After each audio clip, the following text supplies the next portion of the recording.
السلام عليكم ورحمة الله وبركاته. إن الحمد لله والصلاة على رسول الله أما بعد. أعوذ بالله من الشيطان الرجيم. بسم الله الرحمن الرحيم. فاسألوا أهل الذكر إن كنتم لا تعلمون. صدق الله العظيم. আলহামদুলিল্লাহ, আল্লাহ রাব্বুল আলামিনের দরবারে লাখো কোটি শুকরিয়া। মহান আল্লাহ তাআলা আমাদেরকে পবিত্র রমজান মাসে আল্লাহ তাআলার বিভিন্ন বিধানগুলো পালন করার মাধ্যমে এই পবিত্র রমজানের সময় ব্যয় করার তৌফিক দান করেছেন। এজন্য শুকরিয়া আদায় করি আলহামদুলিল্লাহ। আল্লাহ তাআলা মালদারদের উপরে যাকাতকে ফরজ করেছেন। যাকাত ফরজের ক্ষেত্রে আল্লাহ তাআলা নির্ধারিত একটা পরিমাণ অঙ্কের টাকার মালিকানা বা মালিক হওয়া শর্ত রেখেছেন। অর্থাৎ যাকাত ওয়াজিব হওয়ার জন্য আল্লাহ তাআলা বিধানটা এমন করেননি যে একজন গরিব দরিদ্র ব্যক্তি সে যে পরিমাণ টাকার মালিক সে সেই টাকার থেকে যাকাত দেবে, বিষয়টা এমন নয়। আবার একজন কোটিপতি লক্ষ লক্ষ টাকার মালিক সে নিজের টাকা নিজেই ভোগ করবে, তার টাকার থেকে কোনো অংশ গরিবকে দিবে না, শরীয়তের বিধান এমন নয়। বরং আল্লাহ তাআলা মালদারদের উপরে যাকাত ফরজ করেছে। আর ওই মালদারকে আল্লাহ তাআলা যাকাত ফরজ করার জন্য একটা নির্ধারিত অঙ্কের মালিক হওয়ার শর্ত দিয়েছে। অর্থাৎ যে ব্যক্তি নিসাব পরিমাণ টাকার মালিক হবে তার উপরে কেবল যাকাত ফরজ। আল্লাহ তাআলা বিশ্ব নবী মুহাম্মদ সাল্লাল্লাহু আলাইহি ওয়াসাল্লামের মাধ্যমে সেই নিসাবটা ঘোষণা দিয়েছেন। যেমন আবু দাউদ শরীফের প্রথম খণ্ডের 218 ও 19 নং পৃষ্ঠা, মাকতাবায়ে আশরাফে দেওবন্দ, বিশ্বনবী মুহাম্মদ সাল্লাল্লাহু আলাইহি ওয়াসাল্লামের হাদিস উল্লেখ করা হয়েছে। বিশ্বনবী মুহাম্মদ সাল্লাল্লাহু আলাইহি ওয়াসাল্লাম বলেন, ফাইদা কানাত লাকা মিয়াতা দিরহামিন ওয়া হালা আলাইহা আল হাউল ফাফিহা খামসু দারাহিম। ফাইদা কানাত লাকা 20 দিনারান ওয়া হালা আলাইহা আল হাউল ফাফিহা নিসফু দিনার। অর্থাৎ যে ব্যক্তি 52.5 ভরি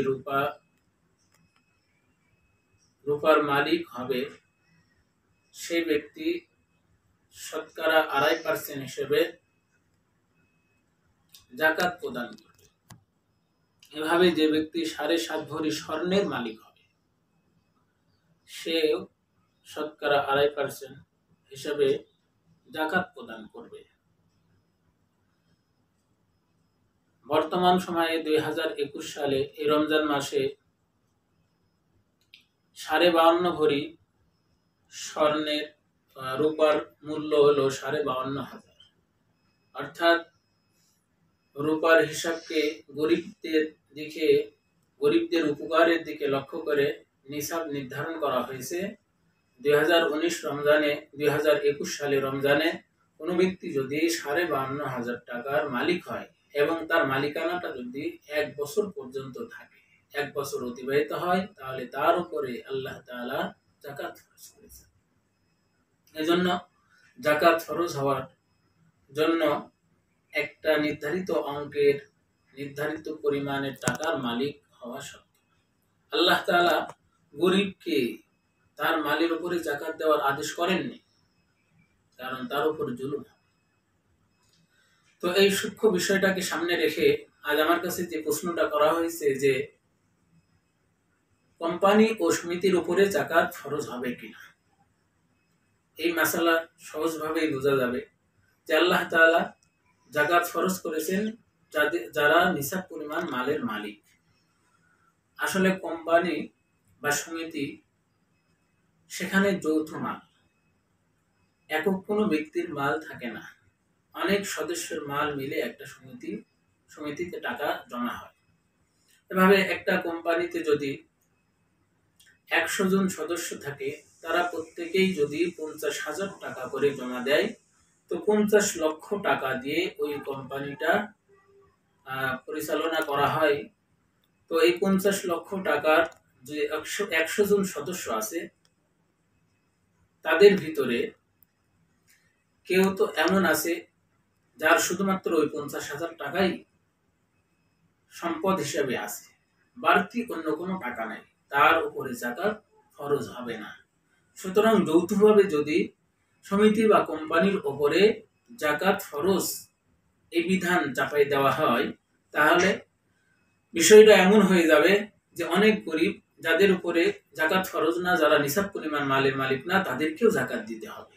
আসলে যাকাত ফরজ হওয়ার জন্য মালের মালিক হওয়া শর্ত।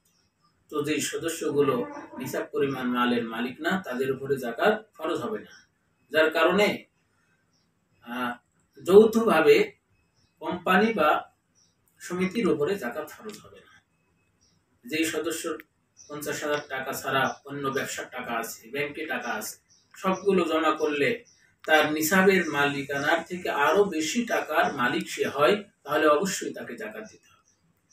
আর কোম্পানির টাকা হিসাব করার ক্ষেত্রে 50,000 টাকা করে যদি প্রতিটা সদস্য দিয়ে থাকে, প্রত্যেক সদস্যের 50,000 টাকার থেকে 5,000 টাকা যদি বিল্ডিং, কোম্পানি, কম্পিউটার, বিভিন্ন যন্ত্র, টেবিল, চেয়ার এগুলো ক্রয় বাবদ যদি 5,000 টাকা করে কর্তন হয়, তাহলে 50,000 টাকার থেকে 45,000 টাকা বাকি থাকে। তাহলে তার যাকাতের মাল গণনা করতে ওই সদস্য কোম্পানির থেকে 45,000 টাকা ধরবে, 50,000 টাকা ধরবে না। কারণ ওই যে 5,000 টাকা বিল্ডিং, কম্পিউটার, টেবিল, চেয়ার বা আনুষঙ্গিক অন্যান্য যন্ত্রপাতি কেনার জন্য ব্যবহার করা হয়েছে, সেগুলো যাকাতের মালের অন্তর্ভুক্ত হবে না। সুতরাং যৌথভাবে কোনো মালের উপরে যাকাত ফরজ হয় না। এছাড়া আরো দুইটা কারণ যে কোম্পানি বা সমিতির উপরে যাকাত ফরজ না হওয়ার, দুইটা কারণের একটা হলো যাকাত ফরজ হওয়ার জন্য মুকাল্লাফ, অর্থাৎ আল্লাহ তাআলার আদেশ ও নিষেধ পালনে আদিষ্ট ব্যক্তি হওয়া শর্ত। কোম্পানি তো, সমিতি তো কোনো ব্যক্তির নাম না, কোনো ব্যক্তি না। আর দ্বিতীয় নম্বর কারণ হলো যে টাকার মালিক হওয়া শর্ত। কোম্পানি নিজে টাকার মালিক হয় না, বরং কোম্পানির সদস্য বা সমিতির সদস্যগুলোই কেবল টাকার মালিক হয়। এই কারণে যৌথ মালের উপরে, কোম্পানি হোক, সমিতি হোক বা অন্য কোনো বিষয় হোক, যৌথ মালের উপরে শরীয়ত যাকাত ফরজ করেনি।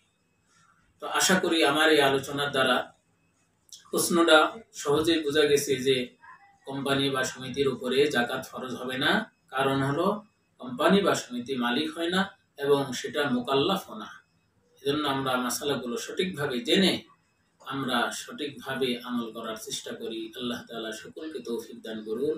আমিন। ওয়া আখিরু দাওয়ানা আলহামদুলিল্লাহ।